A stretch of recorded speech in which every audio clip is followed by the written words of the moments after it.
Hi guys, if your treadmill is showing you this type of E7 error code and it stops suddenly, it usually points to an incline or sensor issue.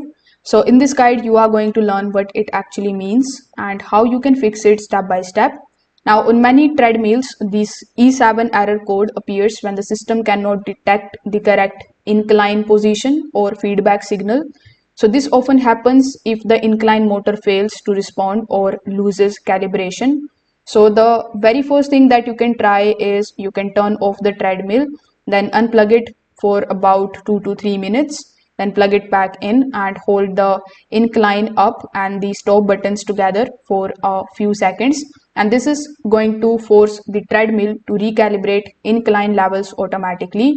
After doing so, you can also simply start the treadmill and then you can try again adjusting the incline.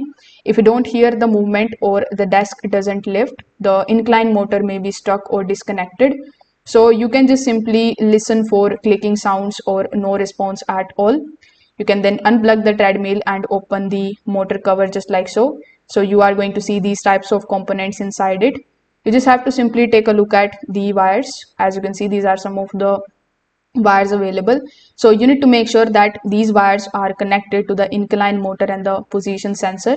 The loose connectors or the damaged wires can prevent the proper feedback. So you can try these steps and these are going to help you quickly identify and even fix the E7 error code. So thank you for watching.